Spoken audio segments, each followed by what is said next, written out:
syarat-syarat anu berlaku pada wudu ternyata ini berlaku juga pada mandi junub. Satu, bersih dari najis. Makanya kalau kita mau mandi junub sebaiknya istinja dulu.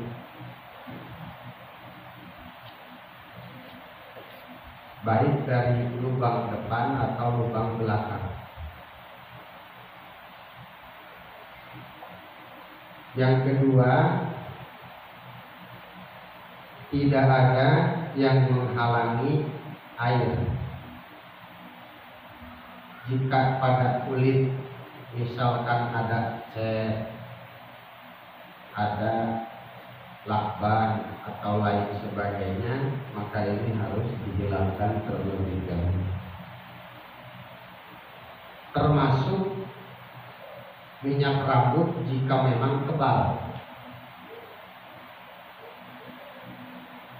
Ini pun harus dihilangkan terlebih dahulu.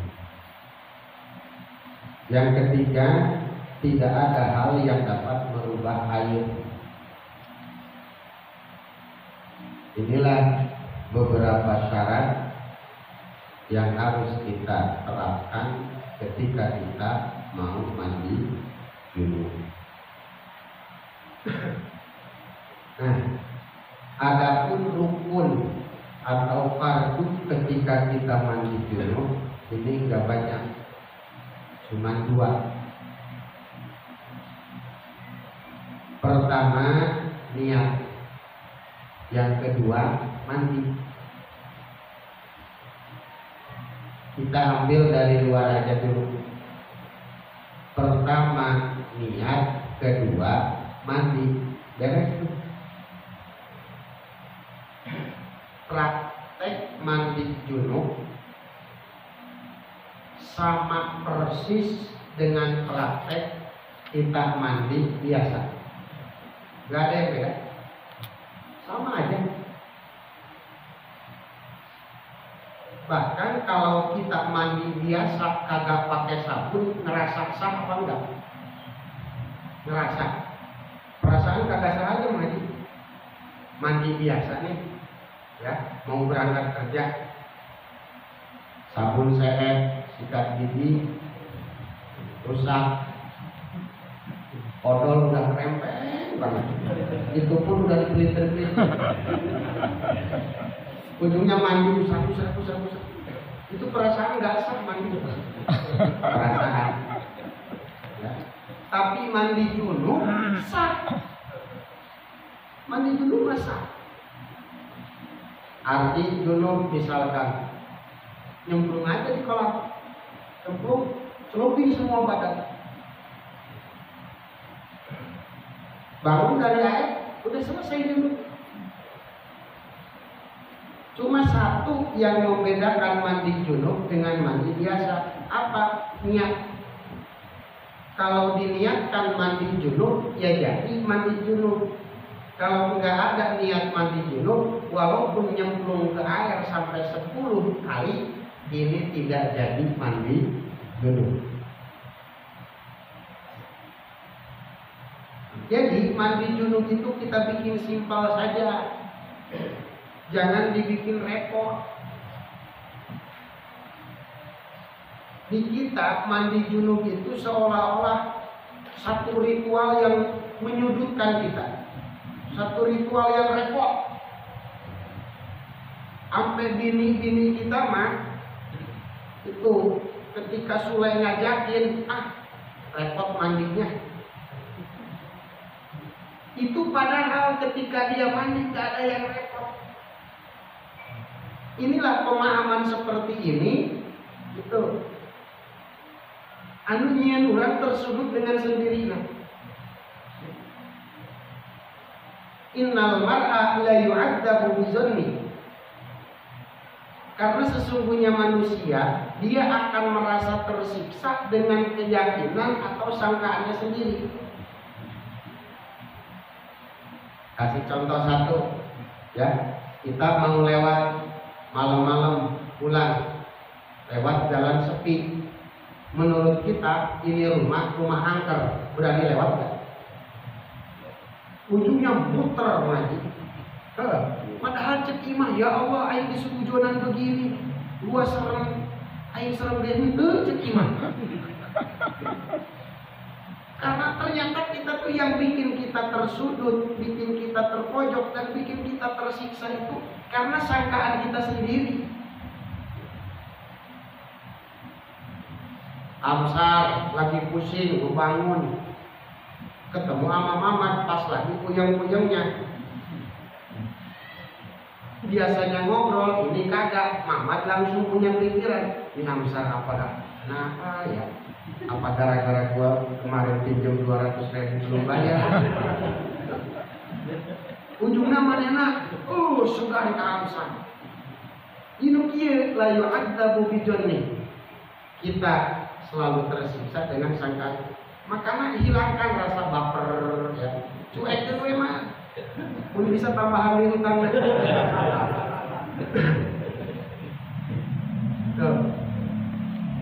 Jadi kita bikin simpel aja. Mandi junub itu mandi seperti biasa mandi.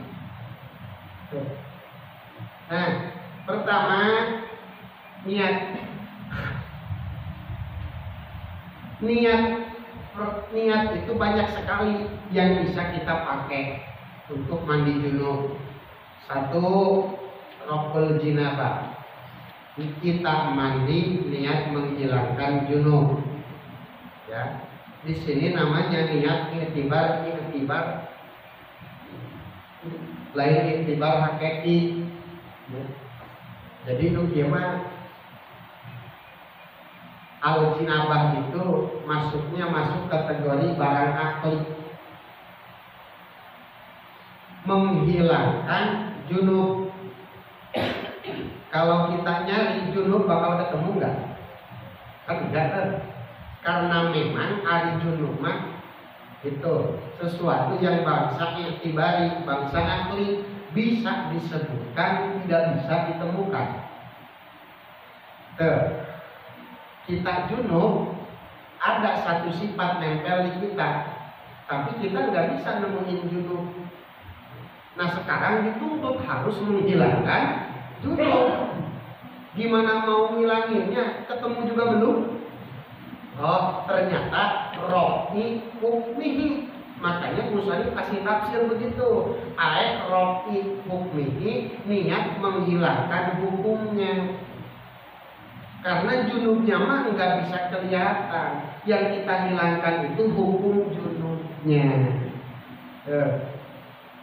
Begitupun haid. Udah beberapa kali disebutkan bahwa ada keluar darah haid, ada hukum haid. Kalau darah haid keluar, otomatis hukum haid datang. Tapi begitu darah haid selesai tidak keluar lagi, maka hukum haid tidak lantas ikut selesai juga. Karena ada darah berhenti, ada hukum haid berhenti. Darah berhenti ya dengan berhentinya darah. Hukum haid berhenti ketika dia sudah mandi haid. Betul. Tuh, kalau orang niat dulu kayak kita nih, nawaitu rob al jinabah, niat saya mandi menghilangkan junub. Tuh, segitu pun cukup, walaupun nggak pakai fardu. Atau dua, niati adai fardil ghusli. Saya niat mandi wajib.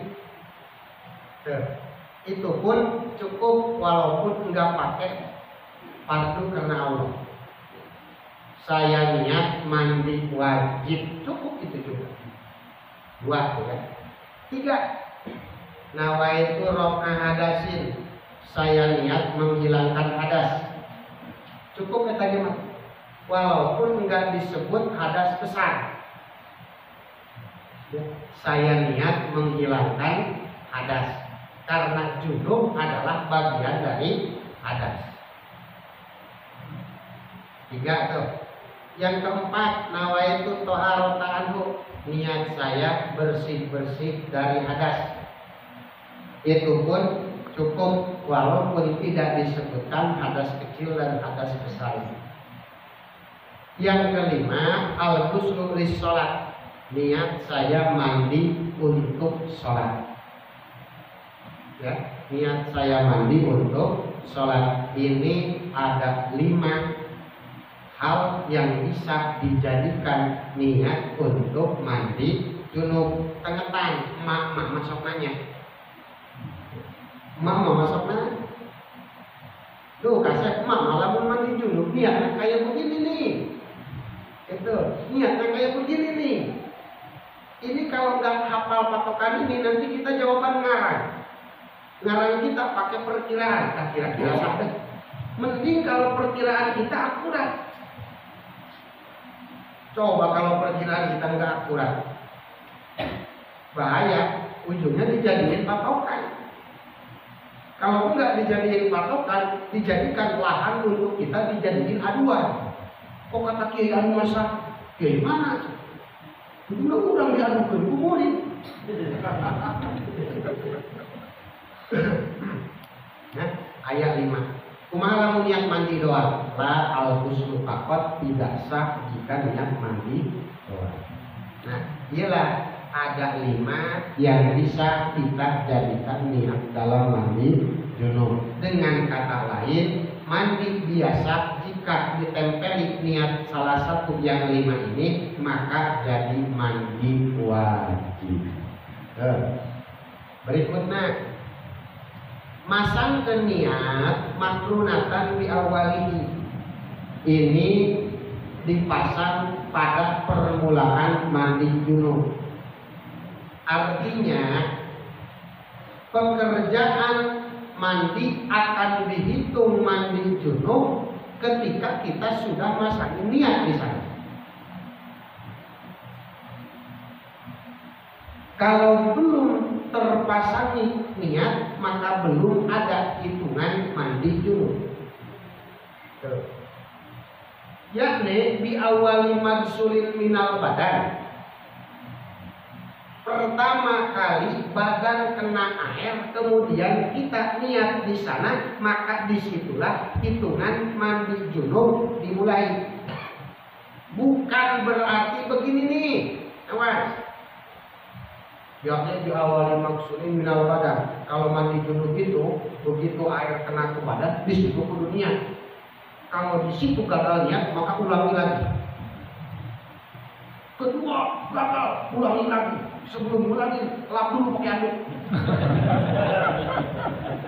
Terus air udah kena ke badan, udah netes ke dada, baru pasang niat. Wah, nggak sah itu. Kenapa? Kata Pak Mu'in juga, ini awal maksudnya harus awal. Lain itu maksudnya. Maksudnya gimana? Niat itu dipasang pada juz pertama badan yang terbasuh oleh air, maka disitulah hitungan mandi junub dimulai. Maka misal kita baru 1 gayung kena badan langsung bisa niat, maka gayung pertama di situ sudah mulai gayung mandi junub. Yang kedua, gayung pertama belum kena niat, gayung kedua baru kena niat, maka hitungan mandi junub kita dimulai dari gayung kedua. Udah 10 gayung belum dapat niat juga. Begitu gayung ke-11 baru dapat niat, maka gayung ke-11 baru hitungan mandi junub. Yang sisanya yang 10 gayung itu tidak dihitung. Gitu maksudnya. Lalu berarti kudu awal maksudnya. Terus mandi junub niatnya bebas, tidak seperti wudu. Kalau wudu kan kudu dari wajah dulu, tapi kalau mandi junub boleh dari kepala, boleh dari dada dulu, boleh dari tangan dulu, bahkan dari kaki duluan juga boleh. Misalkan mandi junubnya di kolam renang, Ya, si ayah duduk di pinggiran kolam renang, kaki dicelupin sambil ngerasain air tuh. Begitu kaki nyelup, nawaitul ghusla jinabah lillahi ta'ala. Maka hitungan mandi junub dimulai dari kaki. Itu boleh dari bawah, boleh dari tengah, boleh dari atas. Kenapa? Karena anggota mandi junub adalah seluruh badan. Beda dengan wudu. Wudu mah anggota wudunya ada 4. Yang kedua, mandi junub enggak wajib tartib. Tapi wudu tartib. Jadi dari 4 anggota yang dihitung yang pertama adalah wajar. Kalau wudu harus niatnya itu pada wajar. Kan di mandi junub mah anggotanya seluruh badan. Yang kedua tidak wajib tartib. Makanya niat mau dimanapun dipasangkan itu sah-sah saja. Bahkan dia mama dia. Kalau mama junub kemudian pegang gayung, nyemplung tak gayung karena ember, sementara embernya kecil, nyemplung. Ini tangan masuk ke air. Mama niat mandi junub di sana. Ada tangan yang kena air. Berarti adusnya Mamat mulai dari tangan. Kan bebas. Cuman sayangnya resiko Mamat, begitu tangan kau angkat, maka air yang ada di ember jadi mustakmal. Ya, kenapa? Airnya sedikit, badan yang apa? Itu tangan yang masuk ke situ sudah bisa dari air. Jadi mustakmal tuh. Jadi gimana caranya? Kalau tangan udah tanggung, tangan udah nyemplung, malah kabur niat, babari caranya. Kalau embernya rada gede, muatnya kawat mana, terus masuk sekalian. Jangan sampai tangan diangkat dulu. Itu, kayak diharap ayat. Walami kita salah menggomisan. Kalau ada orang mandi dulu, nyemplung ke ember sekaligus, maka itu sah. Dulu namun ditanggung kan, aduh, saya dipijen, saya nggak dibuat, mustahil. Makanya dia keras celah, musim kemarau, enggak suka nyemplung kan itu, beres dirinya ember pulang. Itu, nah, akhirnya timbul dia pertanyaan. Contoh yang tadi, 1 gayung basah kepala semua, gayung kedua wajah, gayung ketiga pundak kanan, gayung keempat pundak kiri, gayung kelima perut sama punggung, gayung keenam dari ini paha, gayung ketujuh baru betis. Nah dari betis itu baru kita niat.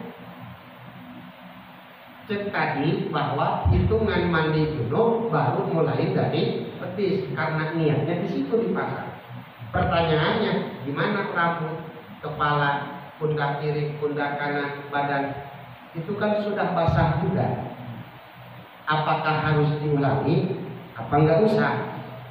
Pahlawan awak ba'da ghusli juz'in. Kalau kita bisa niatnya itu setelah anggota badan yang lain sudah basah, maka ini wajib i'adatu ghuslihi, wajib mengulangi membasuh badan yang tadi belum sempat kena niat. Gitu. Jadi walaupun basahnya sudah dari atas, tapi yang dihitung junub mah baru dari betis ke atas, ini belum dihitung junub. Jadi kembali tadi pernyataan saya bahwa kalau wudu wajib tartib, tapi kalau mandi junub enggak wajib tartib. Sehingga dia misalkan lamun aya pengantin anyar, kan biasanya kalau pengantin anyar rumahnya masih bareng sama mertua. Mending kalau mertuanya rada sugih, kamar mandi di dalam kamar. Coba kalau satu rumah kamar mandi cuma aku, mertua mandi di sana, pengantin baru pun mandinya bisa. Kan repot ya arti. Lamun pengantin anyar, kita unggal penting rugi. Sebab kita di Bandung pasti unggal. Iya, kan begitu. Kalau enggak tiap malam rugi. Orang pasti nyangka kita tiap malam. Kalau kita enggak tiap malam, berarti dia sudah sujud kepada kita. Dosa. Sujud. Jadi makanya orang, ya, kenapa saya tiap malam? Karena saya ingin menghapus dosa-dosa orang. Itu. Ya contoh. Misalkan, Mang Badri disangka punya istri lagi. Disangka. Padahal mah enggak. Ya, kan yang berprasangka itu jadi dosa. Ya. Ya ayyuhalladzina amanu ijtanibu katsiran minadz dzanni. Wahai orang-orang yang beriman, jauhi prasangka-prasangka. Kenapa? Inna ba'dadz dzanni ismun. Ada sangkaan jadi dosa. Tubuh kita diam, mata kita diam, lidah kita diam, tapi orang menang dosa. Namun hati bisa dibebenah. Hati kita lihat, berprasangka buruk kepada orang lain. Mending kalau sama orang yang jahat kepada kita, coba berprasangka buruk sama orang yang tiap hari ngasih duit sama kita. Kita dibikinin rumah sama dia. Oh, nafkah tiap bulan dicukupin sama dia. Sekarang orang tersebut dijadiin suujon. Wow, pada tak pemajikan gitu. Kurang berbalik ya. Ya. Tiap hari kita disangka buruk oleh istri. Masya Allah. Ini koper mau kemana? Bukan musimnya umroh, bukan musimnya haji.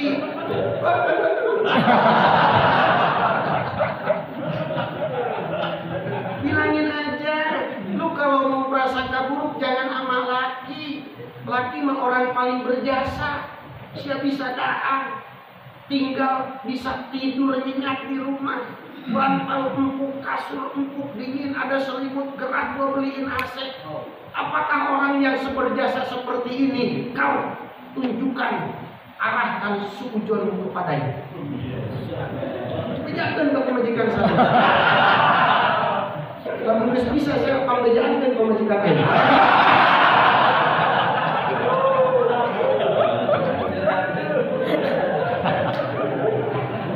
Ya, kan kalau kita, ya misalkan Mang Badri disangka punya bini dua, padahal enggak, kan orang jadi dosa. Makanya mending punya bini dua, biar orang enggak jadi dosa. Kenapa sih? Justru lidah idorot menghilangkan bahaya dan madarat. Sengaja saya anu lagi biar sangkaan kamu jadi benar.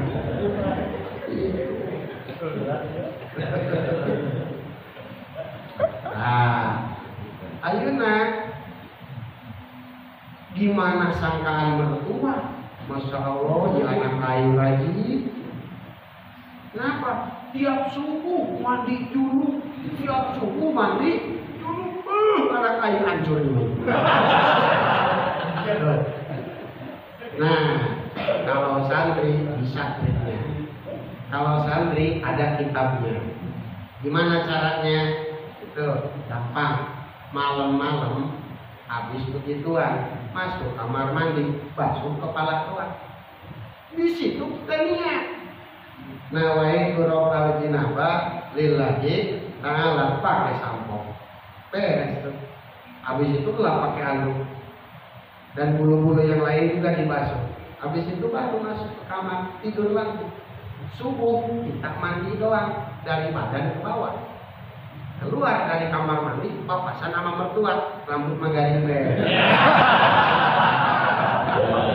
Oh, tenang kan hati dia tuh. Tenang kan? Kenapa? Emang boleh mandi seperti itu. Jadi sebagian sebelum tidur, sebagian lagi setelah tidur. Oh, lawana wa raf'al jinabah wa ghusala ba'dal badan. Kalau kita sebelum tidur mandi tapi basuh kepala doang. Tuh, sumanama kemudian kita tidur. Pas taikojo kemudian kita bangun. Wa aroda ghuslal baqi, kita mau melanjutkan mandi junub tadi, maka itu tinggal lanjutkan saja tanpa harus mengulang niat lagi. Ya, paham? Aja cukup. Tapi syarat sulit. Nah, lalu geus mandi hulu doang, ulah asup deui. Cuma naik deui ya. Naik deui tuh jadi junub deui. Tuh, syaratnya gitu. Habis kepala doang udah tidur. Bahkan ini yang paling ideal. Paling ideal. Kalau bisa kita nih yang udah punya suami, yang udah punya istri, bilangin sama istri kita juga begitu. Ya, kalau kita junub sebelum tidur, upayakan satu mandi junub sebelum tidur total. Namun bisa. Tapi kalau nggak bisa, minimal mandi junubin anggota-anggota badan yang memiliki bulu, kepala, ketiak, dan yang lainnya. Kenapa? Agar kita terhindar dari copotnya rambut atau bulu-bulu ketika kita tidur. Jadi kalau pun copot nggak masalah. Kenapa? Itu sudah suci. Gitu. Begitupun istri kita kasih tahu sebelum tidur upayain mandi junub dulu, minimal rambut-rambut ya. Kenapa? Agar terhindar dari copotnya rambut sebelum disucikan. Gitu. Ya, baru nanti subuh tinggal terusin, nggak usah niat lagi. Ya, nggak ada dia bejaan. Juga ada gambaran satu. Contoh, Mamat mandi junub. Jam berapa kamu penting? Jam 11 kan? Nah, contoh jam 11. Jam 11 Mamat basuh alat doang. Nawain terobos jenama bapak pendeta. Pakai tangan kanan. Beres, pakai anduk tidur. Gitu. Subuh Mamat ke kamar mandi. Kan gak usah niat lagi. Awas nih tangan kiri. Tangan kiri belum hilang junubnya.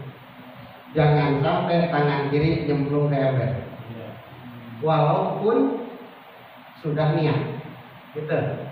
Karena ketika tangan kiri nyemplung ke ember, begitu diangkat ember jadi mustakmal. Kan kita belum niat. Iya, setelah bangun belum niat kan tadi. Sebelum tidur kita sudah niat. Jadi ini sudah dalam proses mandi dulu, nyemplung ke air, diangkat otomatis jadi mustakmal. Gitu ya. Wasanihi matami mujohiri badarin wallahu a'lam.